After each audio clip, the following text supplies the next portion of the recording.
മലപ്പുറം പെരിന്തൽമണ്ണയിൽ ഓട്ടിസം ബാധിച്ച 6 വയസ്സുകാരന് രണ്ടാനമ്മയുടെ ക്രൂരമർദ്ദനം. കുട്ടിയെ ഭക്ഷണം നൽകാതെ പട്ടിണിക്കിട്ടുവെന്നും ശരീരത്തിൽ പൊള്ളലേൽപ്പിച്ചുവെന്നുമാണ് പരാതി. അധ്യാപിക കൂടിയായ നിലമ്പൂർ വടപ്പുറം സ്വദേശിനി ഉമൈറയ്ക്കെതിരെ ചൈൽഡ് ലൈൻ നൽകിയ റിപ്പോർട്ടിന്റെ അടിസ്ഥാനത്തിൽ കേസെടുത്തു.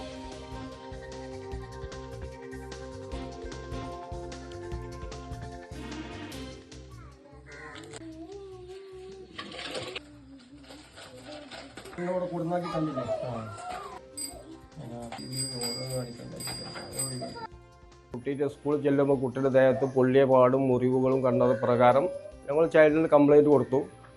ആ കംപ്ലൈൻറ്റ് അവർ പെരിന്തൽമണ്ണ പോലീസ് സ്റ്റേഷനിലേക്ക് ഫോർവേഡ് ചെയ്തു. അത് പ്രകാരം അവർ നമ്മളെ വിളിച്ച് മൊഴിയെടുത്ത് FIR രജിസ്റ്റർ ചെയ്തിട്ടുണ്ട്. FIR രജിസ്റ്റർ ചെയ്ത് കുട്ടിയുടെ രണ്ടാനമ്മേനെ പ്രാഥമിക അന്വേഷണത്തിൽ അവർ സമ്മതിച്ചിട്ടുണ്ടെന്നാണ് അറിഞ്ഞത്. രണ്ടാമത് ഇപ്പോൾ FIR രജിസ്റ്റർ ചെയ്ത ശേഷം അവൾ ഒളിവിലാണെന്നാണ് ഇപ്പോൾ പോലീസിന് കിട്ടിയ അറിവ്. CV അനുമോദ് കൂടുതൽ വിവരങ്ങളുമായി നമുക്കൊപ്പം ചേരുകയാണ്. അനുമോദ്, കണ്ണില്ലാത്ത ക്രൂരതയുടെ ഒരു വാർത്ത കൂടിയാണ് പുറത്തു വരുന്നത്. ഈ സംഭവത്തിന്റെ വിശദാംശങ്ങൾ എങ്ങനെയാണ്? ആദ്യം അതിലേക്ക്. 6 വയസ്സ് ആണ് ഈ ഓട്ടിസം ബാധിച്ച കുട്ടിക്ക് ഉള്ളത്. ഇവരുടെ രണ്ടാനമ്മയാണ്. നേരത്തെ ഇവരുടെ അമ്മ ഈ കുട്ടിക്ക് 1.5 വയസ്സുള്ളപ്പോഴാണ് മരിച്ചത്. അവർ പെരിന്തൽമണ്ണ അരൂപിംഗ്ല സ്കൂളിലെ അധ്യാപികയായിരുന്നു. അതിനുശേഷം കുട്ടിയുടെ പിതാവ്, ഇപ്പോൾ ഗൾഫിലുള്ള കുട്ടിയുടെ പിതാവ്, ഈ ഉമേറയെ വിവാഹം കഴിച്ചു.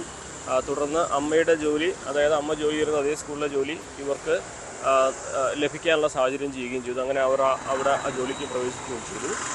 അന്നു മുതൽ തന്നെ ഈ കുട്ടിയുടെ സംരക്ഷണം ആദ്യം ഈ കുട്ടിയുടെ യഥാർത്ഥ അമ്മയുടെ രക്ഷിതാക്കൾക്കായിരുന്നു. പക്ഷേ പിന്നീട് ഈ കുട്ടിയുടെ പിതാവ് കോടതിയിൽ പോയിട്ട് കുട്ടിയുടെ സുരക്ഷിതത്വം താൻ ഏറ്റെടുക്കാം, രക്ഷാകർത്തൃത്വം ഏറ്റെടുക്കാം, താൻ വളർത്തുമെന്ന് പറഞ്ഞ് ഏറ്റുവാങ്ങുകയായിരുന്നു. ആഴ്ചയിൽ 2 ദിവസം മാത്രമായിരുന്നു ഈ കുട്ടിയുടെ ഉമ്മയുടെ മാതാപിതാക്കൾക്ക് കുട്ടിയെ കാണാനുള്ള സാഹചര്യം ഉണ്ടായിരുന്നത്.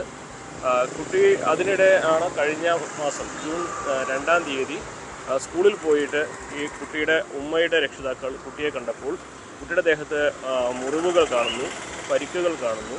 കുട്ടി ഭക്ഷണം വേണ്ട പോലെ കഴിക്കുന്നില്ലെന്ന് മനസ്സിലാക്കുന്നു.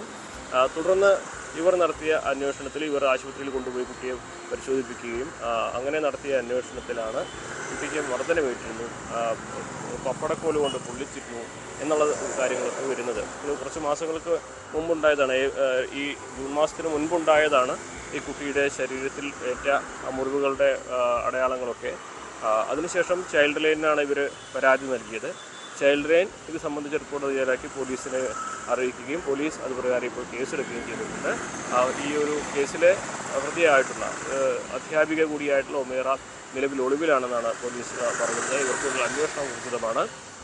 ചൈൽഡ് ലൈൻ പറയുന്നത് കുട്ടിയുടെ ദേഹത്ത് പരിക്കുകളുണ്ടായിരുന്നു, മുറിവേറ്റതിൻ്റെ അടയാളങ്ങളുണ്ടായിരുന്നു. അത് പക്ഷേ കാലപ്പഴക്കം പറയാനാകുകയില്ല. പക്ഷേ കുട്ടിക്ക് മർദ്ദനമേറ്റിട്ടുണ്ട്, അല്ലെങ്കിൽ അതുപോലെ ഉണ്ടാകുന്ന മുറിവുകളാണ് കുട്ടിയുടെ ശരീരത്തിലുള്ളത് എന്നുള്ളത്. കുട്ടിക്ക് ഈ കുട്ടിയുടെ മുത്തച്ഛനാണോ ഈ ചൈൽഡ് ലൈനിനെ ഈ വിവരം അറിയിക്കുന്നതും ഇത്തരത്തിലൊരു പരാതിയിലേക്കൊക്കെ കടക്കുന്നതും? ആദ്യം ഉമ്മയുടെ അച്ഛനായിട്ടുള്ള അബ്ദുൾ സമദാണ് ഈ കുട്ടിയുടെ ദേഹത്ത് മുറിവുകളും മറ്റും കണ്ട് ചൈൽഡ് ലൈനെ ഇക്കാര്യം അറിയിക്കുന്നത്. തുടർന്ന് ചൈൽഡ് ലൈൻ നടത്തിയ അന്വേഷണത്തിലാണ് കുട്ടിക്ക് ഇത്തരത്തിൽ പരിക്കേറ്റിട്ടുണ്ട്. കുറച്ച് മുൻപുള്ള പരിക്കുകളാണ്. അത് ഇത്തരത്തിലാകാമെന്ന തരത്തിൽ പോലീസിന് റിപ്പോർട്ട് നൽകുകയും അതുപ്രകാരം പോലീസ് ഇപ്പോൾ കേസെടുക്കുകയും ചെയ്തിട്ടുണ്ട്.